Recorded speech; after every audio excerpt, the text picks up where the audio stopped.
మామ మన కాకినాడకి ఈ సమ్మర్ కి మంచిగా చిల్ అవ్వడానికి మరో హ్యాంగ్ అవుట్ ప్లేస్ అయితే యాడ్ అయిపోయింది. అదే డీప్ పూల్ అండ్ రిసార్ట్స్. ఇంతకీ ఇది ఎక్కడ అనుకుంటాం? మన కాకినాడ నుంచి పిఠాపురం వెళ్లే హైవేలో పవర్ అనే ఊర్లో త్రినేటి హాస్పిటల్ బ్యాక్ సైడ్ ఉంటది డీప్ పూల్ రిసార్ట్స్ అని. అన్ని చోట్ల రిసార్ట్స్ ఉన్నాయి.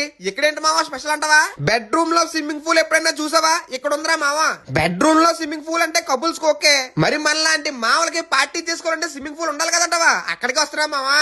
ఇగో మనలాంటి మావలందరూ పార్టీ చేసుకుని చిల్ అవ్వడానికి బయట కూడా ఒక స్విమ్మింగ్ పూల్ ఉంది. ఇక మేము మా టీం మెంబర్స్ చాలా రోజుల తర్వాత మంచిగా చిల్ అయ్యాము. ఇక మీరు ఈ రిసార్ట్ లో అయితే birthday parties, kitty parties, haldi functions ఇలా ఏ పార్టీనైనా సెలబ్రేట్ చేసుకోవచ్చు. మా ఇంక ఈ రిసార్ట్ గురించి చూసుకుంటే ఇక్కడ మొత్తం 2 బెడ్రూమ్స్ ఉంటాయి, ఒక కిచెన్ ఉంటది. ఈ రిసార్ట్ కి ఓన్లీ 10 మెంబర్స్ వరకు మాత్రమే ఎలా ఉంటది. ఇప్పుడు అసలు ఐపీఎల్ సీజన్ స్విమ్మింగ్ పూల్ లో ఎంజాయ్ చేస్తూ లైవ్ స్క్రీనింగ్ కూడా ఎంజాయ్ చేయొచ్చు మావా.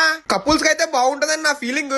అండ్ మీరు ఏదైనా ఫుడ్ ఆర్డర్ చేసుకోవాలనుకో ఇక్కడ ఉన్న లొకేషన్ కి స్విగ్గీ జొమాటో కూడా అవైలబుల్ గా ఉంది. నేను మా టీమ్ తో అయితే రచ్చ రచ్చ చేసాం మావా. మరి మీరు కూడా మీ గ్యాంగ్ తో రచ్చ రచ్చ చేయాలంటే స్క్రీన్ మీద కనిపిస్తున్న నెంబర్ అయితే వెంటనే కాంటాక్ట్ అయిపో. ఎరా మావా ఇంకెందుకు లేట్ చేస్తున్నావు? అర్జెంట్ గా రీల్ మీ ఫ్రెండ్ గారు షేర్ చేయి. ఓరు బాబు వెళ్తే ఫాలో కొట్టేళ్ళు.